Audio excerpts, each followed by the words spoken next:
নাহমাদুহু ওয়া নুসাল্লি আলা রাসূলিহিল কারীম। Initiative for a better community কর্তৃক আয়োজিত সাপ্তাহিক পাঠচক্র ২, পাঠ্যগ্রন্থ আল কওলুল মুফিদ ফিল আদিল্লাতি তাওহীদ। পরিবেশনায় Nabil Ahsan, library and knowledge resources coordinator, initiative for a better community. আসসালামু আলাইকুম ওয়া রাহমাতুল্লাহি ওয়া বারাকাতুহু। আজকের আলোচনাটা শুরু করার আগে আমাদের গত আলোচনার একটা বিষয় আর কি যেতে হবে। যে লাস্ট যে আলোচনাটা হয়েছিল ওখানে একটা প্রশ্ন শোভন ভাই করছিল যে এরকম আমরা সবাই কালিমা জানি, ছোট থেকে পড়ে আসছি যে লা ইলাহা ইল্লাল্লাহু মুহাম্মাদুর রাসূলুল্লাহ, কিন্তু কখনো কি আমরা এটা ভেবে দেখেছি যে এই কথাটা শুধু মুখে বললেই কি দায়িত্ব শেষ, বা উচ্চারণ করলেই কি একজন মানুষ প্রকৃত মুমিন হয়ে যায়, নাকি এইটার কোন নির্দিষ্ট শর্ত আছে, কিছু দাবি আছে? তো সেই বিষয়টা নিয়েই আজকের আলোচনাটা। তো কালিমা আসলে শুধু যে কয়েকটা শব্দ এরকম না, এটা আমরা জানি যে এটা আসলে একটা অঙ্গীকার, একটা এমন একটা ঘোষণা যার মাধ্যমে একজন মানুষ তার পুরো জীবন আল্লাহ ও তার রাসূলের কাছে সমর্পণ করে দেয়। তো আজকের আলোচনার বিষয় দুইটা। প্রথমত আমরা জানবো যে লা ইলাহা ইল্লাল্লাহ ও মুহাম্মাদুর রাসূলুল্লাহ, এই দুই সাক্ষ্যের দাবি কি। আর দ্বিতীয় যে বিষয়টা, এইটা মেইন বিষয়, যে মুহাম্মাদুর রাসূলুল্লাহ সাক্ষ্যের 7টি গুরুত্বপূর্ণ শর্ত। তো প্রথম অংশ দিয়ে শুরু করি, যে লা ইলাহা ইল্লাল্লাহ এই সাক্ষ্যের দাবি। তো আমরা অনেক সময় মনে করি লা ইলাহা ইল্লাল্লাহ এটার মানে যে শুধু আল্লাহ একজন, কিন্তু এটার অর্থ আরো গভীর। তো এই সাক্ষ্যের দুইটা অংশ, যেটা লা ইলাহা, যেটা গত আলোচনায় হচ্ছে আলোচনা করা হয়েছে, যে আল্লাহ ছাড়া যেসব মিথ্যা উপাস্য আছে, যাদেরকে মানুষ ডাকে, ভয় করে, আশা করে, সিজদা করে, তাদের সবাইকে প্রথমে অস্বীকার করা। আর দ্বিতীয় অংশ ইল্লাল্লাহ, অর্থাৎ একমাত্র আল্লাহকেই রব হিসেবে মেনে নাও। আল্লাহই ইবাদতের হকদার, তার কোনো শরিক নেই। আচ্ছা, তো এখানে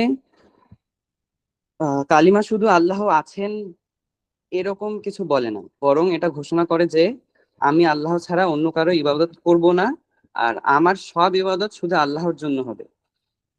আল্লাহ এই দিক থেকে সূরা ইসরার 23 নম্বর আয়াতে বলেছেন, ওয়াকাদা রব্বুকা আল্লা তা'বুদু ইল্লা ইয়াহু, তোমার রব নির্দেশ দিয়েছেন তোমরা তাকে ছাড়া অন্য কারো ইবাদত করো না। আবার সূরা নিসার 36 নম্বর আয়াতে বলেছেন, ওয়া'বুদু ওয়াল্লাহু ওয়ালা তাশরিকু বিহি শাইআ, তোমরা আল্লাহর ইবাদত করো এবং তার সাথে কাউকে শরিক করো না।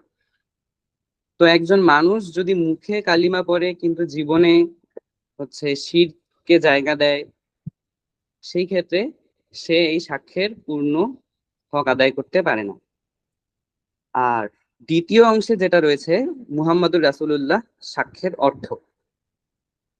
তো এখন দ্বিতীয় সাক্ষ্যে আসি, সেটা মুহাম্মাদুর রাসূলুল্লাহ এইটার অর্থ কি। যে মুহাম্মদ সাল্লাল্লাহু আলাইহি সাল্লাম আল্লাহর প্রেরিত রাসূল, কিন্তু এটার অর্থ মানে শুধু কি এইটুকুর মধ্যে সীমাবদ্ধ? আসলে এইটার অর্থটা যদি এরকম হয় যে আমি মুহাম্মদ সাল্লাল্লাহু আলাইহি সাল্লামকে আমার নেতা, আমার অনুসরণীয় আদর্শ এবং চূড়ান্ত পথপ্রদর্শক হিসেবে মেনে নিলাম, সেই ক্ষেত্রে এটা পরিপূর্ণ অর্থটা পাবে।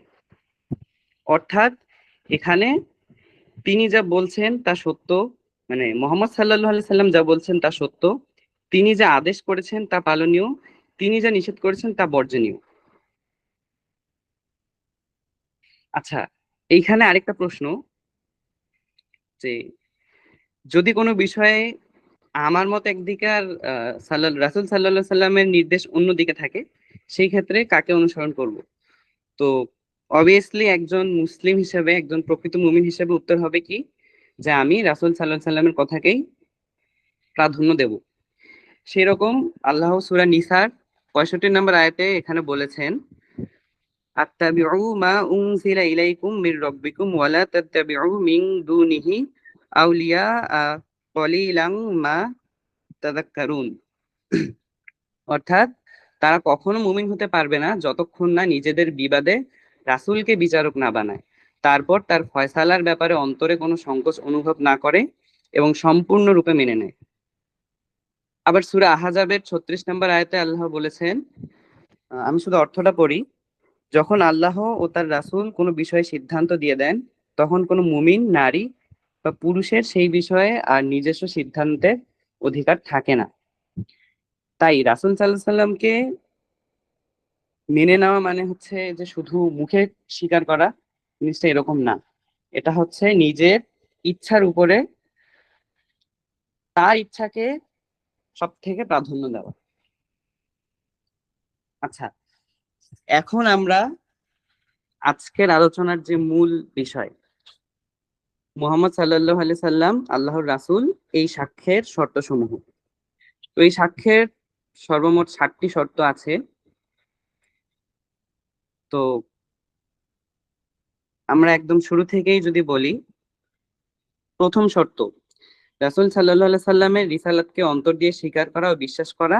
আর দ্বিতীয় শর্ত, মানে প্রথম এবং দ্বিতীয় শর্ত দুইটাই হচ্ছে পাশাপাশি। প্রথমটা হচ্ছে রাসূল সাল্লাল্লাহু আলাইহি সাল্লামকে রিসালাতের অন্তর দিয়ে স্বীকার করা ও বিশ্বাস করা। আর দ্বিতীয় শর্তটা হচ্ছে বাহ্যিকভাবে জবান দিয়ে তা বলা ও স্বীকৃতি প্রদান করা। তো প্রথম শর্তটা বলতেছে যে অন্তর থেকে দৃঢ়ভাবে বিশ্বাস করা যে মুহাম্মদ সাল্লাল্লাহু আলাইহি সাল্লাম আল্লাহর প্রেরিত রাসূল। এইটা শুধু মুখে বললেই হবে না, এটা মানে শুধু মুখের কথা না, এটা এমন ভাবে বিশ্বাস করা যার মধ্যে কোনো সন্দেহ দ্বিধা যেন না থাকে। আহ এর কারণ হচ্ছে সন্দেহ, আর হচ্ছে মানে সন্দেহ যদি থাকে, সেই ক্ষেত্রে তার ঈমান কিন্তু থাকবে না। সন্দেহ ও ঈমান একসাথে থাকতে পারে না। এখানে আল্লাহ সূরা হুজুরাতে বলেছেন যে প্রকৃত মুমিন তারাই যারা আল্লাহ ও তার রাসূলের প্রতি ঈমান এনেছে, তারপর কোনো সন্দেহ পোষণ করেনি। তো সন্দেহ ও ঈমান এই দুইটা একসাথে থাকতে থাকা যাবে না। আমাদেরকে নির্দ্বিধায় মেনে নিতে হবে যে মুহাম্মদ সাল্লাল্লাহু আলাইহি সাল্লাম আল্লাহর প্রেরিত রাসূল।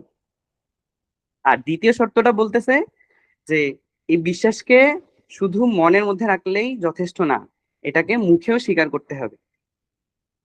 আহ, মানে মনের মধ্যে রাখা এবং মুখে স্বীকার করা, এই দুইটা যখন একসাথে হবে, তখনই ইমানের হচ্ছে একদম পূর্ণতাটা ফিরে আসবে। যখন অন্তরে ইমানের পূর্ণতাটা তখনই আসবে যখন অন্তরের বিশ্বাস জবান দিয়ে, মানে অন্তরের বিশ্বাস এবং জবান দুইটা দিয়ে একসাথে প্রকাশ পাবে। তাই একজন মুসলিম গর্বের সাথে ঘোষণা করে যে আশহাদু আল্লা ইলাহা ইল্লাল্লাহু ওয়া আশহাদু আন্না মুহাম্মাদুর রাসূলুল্লাহ, যে আমি সাক্ষ্য দিচ্ছি আল্লাহ ছাড়া কোনো ইলাহ নেই এবং মুহাম্মদ সাল্লাল্লাহু আলাইহি সাল্লাম আল্লাহর রাসূল। আচ্ছা, প্রথম ও দ্বিতীয় শর্তটা হচ্ছে এখানেই শেষ। তারপরে যদি আসি তৃতীয় শর্ত, তৃতীয় শর্তটা হচ্ছে আহ রাসূল সাল্লাল্লাহু আলাইহি সাল্লামের অনুসরণ করা। অর্থাৎ তিনি যে সত্য নিয়ে এসেছেন সেই অনুযায়ী আমল করা এবং যেসব বাতিল বিষয় থেকে নিষেধ করেছেন তা পরিত্যাগ করা। আচ্ছা, রাসূল সাল্লাল্লাহু আলাইহি সাল্লাম অনুসরণ করা। এখন একটা গুরুত্বপূর্ণ প্রশ্ন, যে অনেকেই বলে আমি নবীজিকে খুব ভালোবাসি, কিন্তু ভালোবাসার প্রমাণ কি? ভালোবাসার সবচেয়ে বড় প্রমাণ হলো তার অনুসরণ। রাসূল সাল্লাল্লাহু আলাইহি সাল্লাম যেটা করতে বলেছেন সেটা করা, যেটা থেকে নিষেধ করতে বলেছেন সেটা বর্জন করা। আজ আমরা যদি মানে নিজেদেরকে প্রশ্ন করি যে আমরা নামাজ কি রাসূল সাল্লাল্লাহু আলাইহি সাল্লাম শেখানো পদ্ধতিতে করতেছি? আমার চরিত্র কি তার চরিত্রের মতো, একদম হুবহু তার চরিত্রের মতো আমার চরিত্র কি আছে? তারপরে যদি বলি আমার আচরণ, ব্যবসা, লেনদেন, এই সবকিছুর মধ্যে তার যে সুন্নাহটা এইটা কতটুকু আছে? সেই ক্ষেত্রে আসলে আমাদের সবার মধ্যে হয়তো কম বেশি একটু হচ্ছে আছে। তো এখানে আল্লাহ সূরা আলী ইমরানের 31 নম্বর আয়াতে একটা কথা বলেছে যে তোমরা যদি আল্লাহকে ভালোবাসো তাহলে আমার অনুসরণ করো, আল্লাহ তোমাদের ভালোবাসবেন। অর্থাৎ আল্লাহর ভালোবাসা পাওয়ার রাস্তা হচ্ছে রাসূল সাল্লাল্লাহু আলাইহি সাল্লামের অনুসরণ। তো তৃতীয় শর্তটা আমাদের এইটাই বলতেছে যে আমরা আমাদের সকল কাজে, ছোট বড় থেকে শুরু করে সকল কাজের জন্য তার দেখানো পথ সেইটাই সর্বোত্তম মনে করি এবং সবসময় সেভাবে করার চেষ্টা যেন থাকে। এবং আল্লাহর যদি আমরা একদম পরিপূর্ণ ভালোবাসাটা পেতে চাই তাহলে রাসূলের পথটাকেই আমাদের হচ্ছে একমাত্র পথ হিসেবে বেছে নিতে হবে। আচ্ছা, এরপরে আসতেছে হচ্ছে চতুর্থ শর্ত।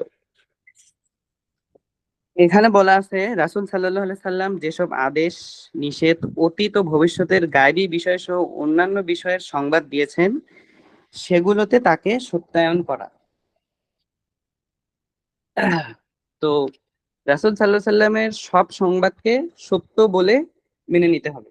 এইটাই হচ্ছে চতুর্থ শর্ত, যে তার যেসব সংবাদ আছে তিনি তার জীবন দশায় তার উম্মতের জন্য যেসব সংবাদ নিয়ে এসেছেন, যেসব সংবাদ দিয়েছেন, সবকিছুকেই আমাদেরকে সত্য হিসাবে মেনে নিতে হবে। যেমন রাসূল সাল্লাল্লাহু আলাইহি সাল্লাম আমাদের জান্নাতের কথা বলছে, জাহান্নামের কথা বলছে, কিয়ামতের আলামত সম্পর্কে বলছে, কবরের জীবন সম্পর্কে বলছে। তো এগুলোর অনেক কিছু আমরা চোখে দেখিনি, কিন্তু চোখে না দেখলেও একজন মুমিন হিসেবে, প্রকৃত মুমিন হিসেবে রাসূল সাল্লাল্লাহু আলাইহি সাল্লাম যেহেতু বলেছেন, তাই আমাদের সেটা নির্দ্বিধায় বিশ্বাস করে নিতে হবে। তো এটাই মূলত চতুর্থ শর্তের বিষয়। কারণ রাসূল সাল্লাল্লাহু আলাইহি সাল্লাম বলেছেন, তিনি বলেছেন, আমাদের এখানে কোনো আর্গুমেন্টের কোনো অপশন আসে না। এখানে তিনি বলেছেন আমাদের একদমই বিশ্বাস করে নিতে হবে। কারণ তিনি আসলে যেসব বলেন সবকিছুই আল্লাহর পক্ষ থেকে আসে, তিনি মন গড়া কোনো কিছুই কখনো বলেননি। আর তার সবকিছুই আসলে একমাত্র মানে ওহির, আল্লাহর যে কথা সেগুলোই তিনি হচ্ছে আমাদের মধ্যে হচ্ছে প্রকাশ করেছে। তো এখানে একটা হাদিসের কথা যদি বলি, যে কোন সহিহ হাদিস আমাদের কাছে পৌঁছালে প্রথম প্রতিক্রিয়া হওয়া উচিত এরকম যে আমি শুনলাম, বিশ্বাস করলাম এবং মেনে নিলাম। তো চতুর্থ শর্তের মেইন পয়েন্ট হচ্ছে এটাই, যে কোন সহিহ হাদিস যদি আমাদের কাছে পৌঁছায়, যদি আমরা দেখি যে হাদিসটা একদম মানে হাদিসটার সনদ, মতন সবকিছু একদম সহি, সেই ক্ষেত্রে আমাদেরকে হাদিসটা শুনতে হবে। মানে হাদিসটা শোনার পরে আমাদের প্রতিক্রিয়া এরকম হইতে হবে যে আমি শুনেছি, সাথে সাথে আমি বিশ্বাস করলাম এবং মেনে নিলাম, সেই অনুযায়ী আমল করলাম। এটাই, এর বাইরে আর কোনো কিছু না। আচ্ছা, এরপরে পঞ্চম শর্ত। পঞ্চম শর্তে বলা আছে নিজের জীবন, সম্পদ, পিতামাতা, সন্তান সন্ততি ও সকল মানুষের চেয়ে রাসূল সাল্লাল্লাহু আলাইহি সাল্লামকে সব থেকে বেশি ভালোবাসা। এইটা একটা খুবই গুরুত্বপূর্ণ শর্ত, যে রাসূল সাল্লাল্লাহু আলাইহি সাল্লামকে সবকিছুর চেয়ে বেশি ভালোবাসা। এখন একটু যদি আমরা চিন্তা করি যে আমাদের জীবনে সব থেকে প্রিয় কে, এমনি যদি ম্যাক্সিমাম ক্ষেত্রে এই প্রশ্নটার অ্যান্সার এরকম আসবে যে মেজরিটি পিপল এভাবেই বলবে যে হচ্ছে সব তার জীবনে সব থেকে প্রিয় মানুষ তার বাবা মা, তারপরে তার সন্তান, তারপরে তার বন্ধু, আহ তারপরে আত্মীয় স্বজন বা নিজের জীবন, এরকম। তবে মজার ব্যাপার হচ্ছে এখানে ইমানের দাবি হচ্ছে এটা যে রাসূল সাল্লাল্লাহু সাল্লামের জীবন বা রাসূল সাল্লাল্লাহু সাল্লাম আমাদের কাছে এদের সবার চেয়েও বেশি প্রিয় হতে হবে। মানে আমাদের জীবনে আমরা যাদেরকে সব থেকে বেশি ভালোবাসি, সব থেকে বেশি প্রিয় মনে করি, আমাদের বাবা মা, আমাদের সন্তান, আমাদের আত্মীয় স্বজন, প্রিয়জন, বন্ধু, তাদের থেকেও রাসূল সাল্লাল্লাহু সাল্লামকে আমাদের বেশি ভালোবাসতে হবে, তাকে বেশি প্রিয় করতে হবে। তো পঞ্চম শর্তটা আসলে এটাই আমাদেরকে জানান দিচ্ছে। এখানে একটা হাদিস আছে যে আনাস রাদিয়াল্লাহু আনহু থেকে বর্ণিত, নবী সাল্লাল্লাহু আলাইহি সাল্লাম বলেছেন, আহ, তোমাদের কেউ প্রকৃত মুমিন হতে পারবে না যতক্ষণ না আমি তার পিতা, সন্তান এবং সব মানুষের চেয়ে বেশি প্রিয় হই। তো এখানেই আসলে সবকিছুর উত্তর মিলে যায় যে একজন প্রকৃত মুমিন হতে হলে আমাদের সবার আগে আমাদের পিতামাতা, সন্তান এবং সবচেয়ে প্রিয় মানুষের চেয়েও রাসূল সাল্লাল্লাহু আলাইহি সাল্লামকে বেশি ভালোবাসতে হবে। এটাই। তো এখানে উমর রাদিয়াল্লাহু আনহুর একটা বিখ্যাত ঘটনা আছে। ঘটনাটা আমাদের জন্য একটা বড় শিক্ষা হইতে পারে। ঘটনাটা এরকম যে একদিন তিনি বললেন, হে আল্লাহর রাসূল, ঘটনাটা আসলে খুবই ইন্টারেস্টিং, যে হে আল্লাহর রাসূল, নিজের জীবন ছাড়া আপনি আমার কাছে সবকিছুর চেয়ে বেশি প্রিয়। মানে তিনি নবীজিকে বলতেছেন যে আমার নিজের জীবন ছাড়া আপনি, বাকি সবকিছুর পরে আপনি হচ্ছে সব থেকে বেশি প্রিয়, মানে সব থেকে বেশি প্রিয় আমার নিজের জীবন, তারপরে হচ্ছে আপনি। তো এখানে নবী সাল্লাল্লাহু আলাইহি সাল্লাম বলেছেন যে না, তোমার নিজের প্রাণের চেয়েও আমি বেশি প্রিয় না হওয়া পর্যন্ত নয়। তো নবীজি বলেছেন যে যে তোমার, যে এরকম না যে আমাকে, মানে তোমার নিজের প্রাণের চেয়েও আমাকে তোমার বেশি প্রিয় বানাতে হবে, এরকম। তো এখানে এরপর ওমর রাদিয়াল্লাহু আনহু বলেছেন যে এখন আপনি আমার প্রাণের চেয়েও বেশি প্রিয়। তখন রাসূল সাল্লাল্লাহু আলাইহি সাল্লাম বলেছেন যে এখন হে ওমর, আল্লাহর কসম, যে উমর রাদিয়াল্লাহু আনহু যখন বলেছেন যে আল্লাহর কসম এখন আপনি আমার কাছে আমার প্রাণের চেয়ে বেশি প্রিয়, তখন নবী তাকে বলেছেন যে হে উমর, এখন তুমি সত্যিকারের ইমানদার হলে। এটা হচ্ছে সহিহ বুখারী হাদিস 6632। তো এখানেই নবীজি বলে দিয়েছেন যে প্রকৃত সত্যিকারের ইমানদার হতে হলে নিজের জীবনের থেকেও রাসূলের জীবনকে বেশি প্রিয় করতে হবে। তো এই গেল আমাদের পঞ্চম শর্ত। আচ্ছা, এখন ষষ্ঠ শর্তে আসি। এর আগে আমি একটু ইন্টারাপ্ট করতে চাচ্ছি। আমি কি স্ক্রিনটা শেয়ার করে দিব যাতে সবাই যেন বইটা দেখতে পারে? হ্যাঁ, করে দিতে পারো। আচ্ছা, জাযাকাল্লাহ খায়ের।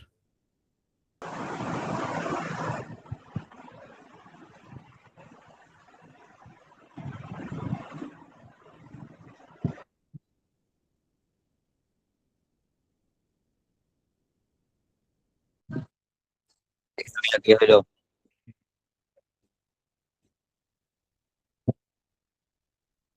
আচ্ছা, শুরু করব। স্ক্রিন কি দেখা যাচ্ছে? হ্যাঁ, দেখা যাচ্ছিল তো। হ্যাঁ, আচ্ছা ঠিক আছে। স্ক্রিন দেখা যাচ্ছিল। আচ্ছা ঠিক আছে,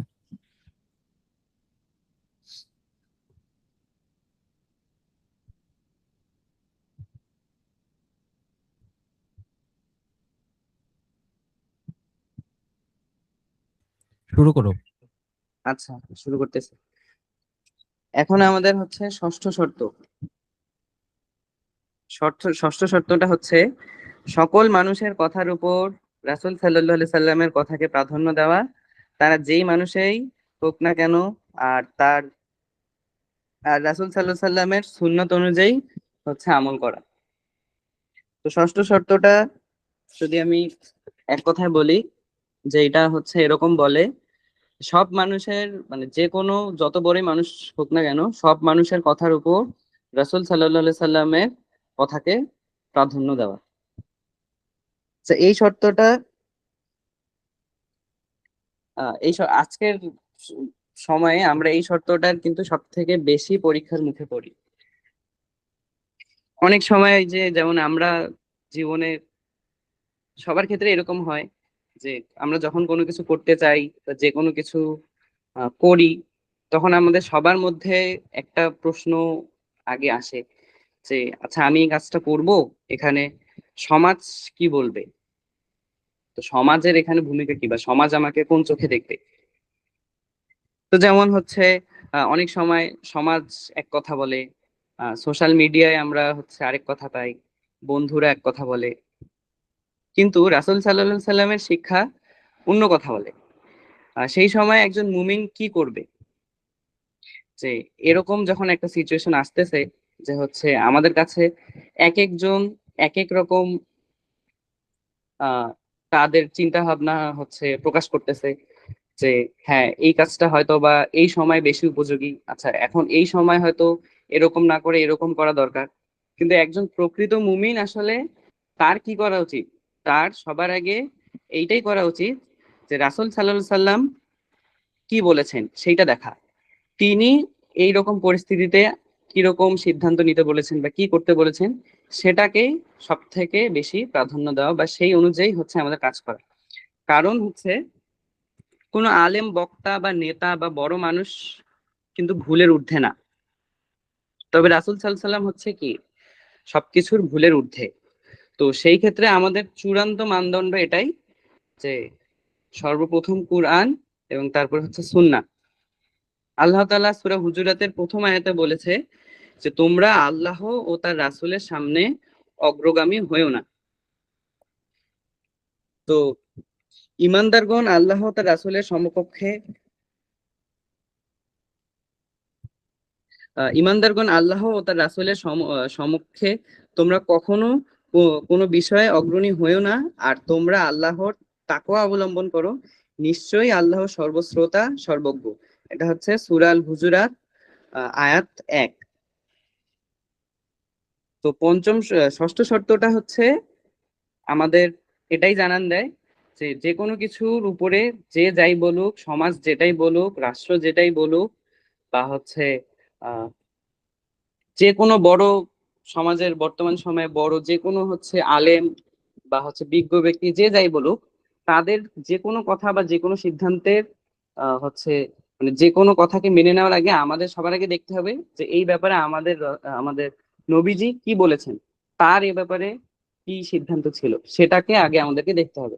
তো সবার আগে কোরআন এবং সুন্নাহ অনুযায়ী যেই আদেশটা দেওয়া রয়েছে সেইটার উপরই আমাদের হচ্ছে আমল করতে হবে। এরপর যদি আসি সপ্তম শর্ত, সপ্তম শর্তে বলা আছে রাসূল সাল্লাল্লাহু আলাইহি সাল্লামকে সম্মান ও মর্যাদা দেওয়া এবং তিনি আল্লাহর নিকট থেকে যা নিয়ে এসেছেন তাকে সম্মান মর্যাদা দেওয়া, তা হলো কিতাব ও সুন্নাহ। আর সেগুলো সম্মান মর্যাদা তখনই দেওয়া হবে যখন এগুলো অনুযায়ী আমল করা হবে এবং নিজের জীবনের চেয়ে এগুলোকে বেশি ভালোবাসতে পারবে। তো সপ্তম শর্তটা আমাদেরকে যদি এক কথায় বলি যে এরকম বলে, রাসূল সাল্লাল্লাহু আলাইহি সাল্লামকে যথাযথ সম্মান ও মর্যাদা দেওয়া। আর সম্মান মানে শুধু যে আবেগ প্রকাশ করা হবে এরকম না, শুধু যে তার সালাম করা হবে এরকম না, প্রকৃত সম্মানটা হবে এরকম যে তার সুন্নাহকে সম্মান করতে হবে, তার হাদিসকে সম্মান করতে হবে, তার আদর্শকে সম্মান করতে হবে, তার নির্দেশ অনুযায়ী আমাদের পুরো জীবনটাই আমাদের হচ্ছে তার নির্দেশ অনুযায়ী পরিচালনা করতে হবে। এখানে আল্লাহ তাআলা সূরা ফাতিহের ৮ আর ৯ নম্বর আয়াতে বলেন, যে আমি অর্থটা পড়তেছি, তিনি রাসূলকে পাঠিয়েছেন,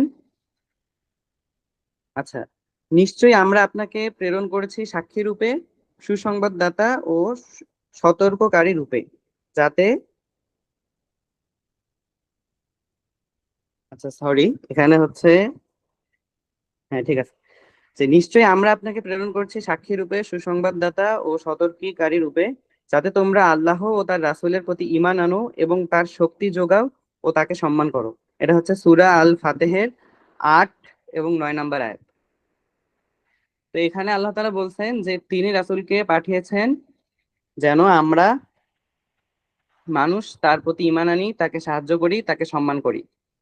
তো সাহাবায়ে কেরাম রাসূল সাল্লাল্লাহু আলাইহি সাল্লামকে কিভাবে হচ্ছে সম্মান করতেন, তারা তো শুধু মুখে মুখে সম্মান করেননি, তাদের মানে আমাদের জীবনে হচ্ছে মানে রাসূল সাল্লাল্লাহু আলাইহি সাল্লামের সব থেকে বেশি কাছে ছিল সাহাবায়ে কেরাম, এবং তারাই সব থেকে বেশি ভালোভাবে তাকে অনুসরণ করছে। তো তারা তো শুধু মুখে মুখে সম্মান করেনি, তারা তার সব আদেশকে নিজের জীবনের চেয়েও বেশি মূল্য দিয়েছে। যে তাদের ইয়া হচ্ছে আহ পালনটা এরকম ছিল, যে তাদের আদর্শটা এরকম ছিল যে তারা তাদের নিজের জীবনের থেকেও রাসূলের আদেশ, রাসূলের সম্মানকে বেশি প্রাধান্য দিছে।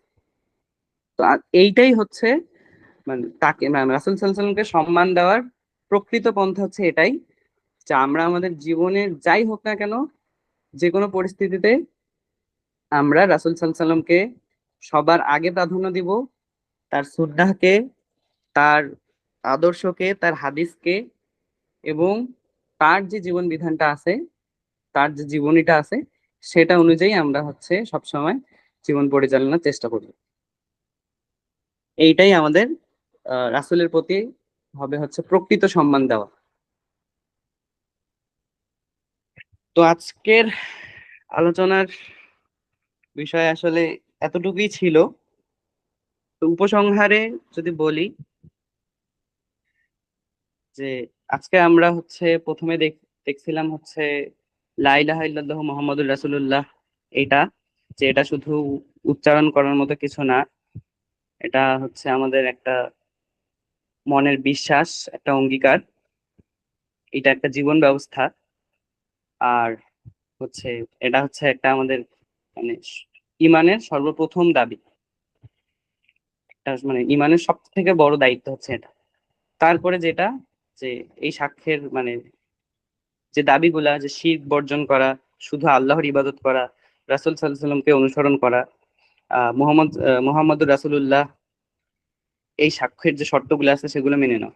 তো এই সাক্ষ্যের যে শর্তগুলো আছে, যে অন্তরে বিশ্বাস, মুহাম্মদ সাল্লাল্লাহু আলাইহি সাল্লামকে অন্তরে বিশ্বাস, মুখে স্বীকৃতি, অনুসরণ, তার সংবাদকে সত্য মানা, উম, তারপরে হচ্ছে তাকে সবথেকে বেশি ভালোবাসা, তার মানে তার কথাকে সব থেকে বেশি প্রাধান্য দেওয়া, তারপরে হচ্ছে তাকে সবশেষে হচ্ছে সব থেকে বেশি সম্মান দেওয়া এবং যথাযথ সম্মান দেওয়া। তো এইটাই ছিল মুহাম্মদুর রাসূলুল্লাহ সাক্ষ্যের 7টা শর্ত।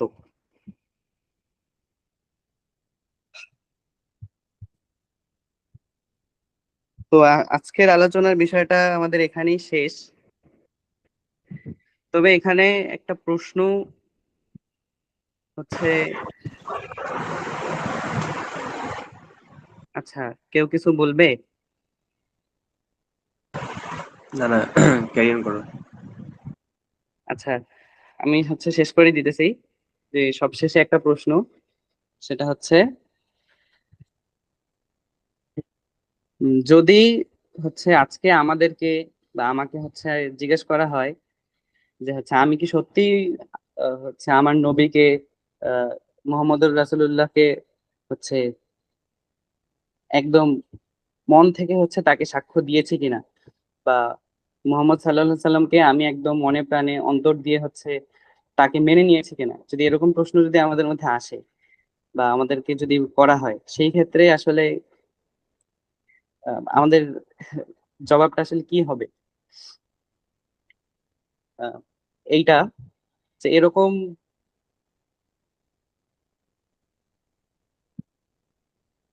আমাদের যে কোনো কাজ হচ্ছে আমরা হচ্ছে আমাদের প্রতিদিনের নিত্যদিনে হচ্ছে যেসব কাজ করতেছি, যে আমাদের নামাজ, আমাদের হচ্ছে চরিত্র, লেনদেন, আমাদের সিদ্ধান্ত, তারপরে হচ্ছে আহ আমাদের ভালোবাসা, কিছুই কি আসলে এই পক্ষে আহ সাক্ষ্যের পক্ষে বলবে, মানে এই সাক্ষ্যের পক্ষে কি সবকিছু সাক্ষ্য দিবে? এই প্রশ্নটা কিন্তু আসে। তো আল্লাহ আমাদের সবাইকে এই মহান সাক্ষ্যের সঠিক আহ সঠিক হক আদায় করার তৌফিক দিক। আমি দোয়া করি আমি এবং আমরা যারা আছি সবাই যেন হচ্ছে এই মহান সাক্ষ্যের যথাযথ হক আদায় করতে পারি। আল্লাহ আমাদের সঠিক তৌফিক দান করুক। আমিন। জাযাকাল্লাহু খাইরান। আমিন। আসসালামু আলাইকুম ওয়া রাহমাতুল্লাহ। তাহলে কি এখন শেষ করে দিব? হ্যাঁ, শেষ করে বলতে আলোচনার বিষয় তো শেষ। আচ্ছা, আমি রেকর্ডিং এর জন্য শেষ করে দিচ্ছি। সুবহানাকা আল্লাহুম্মা ওয়া বিহামদিকা আশহাদু আল্লা ইলাহা ইল্লা আনতা আস্তাগফিরুকা ওয়া আতুবু ইলাইক।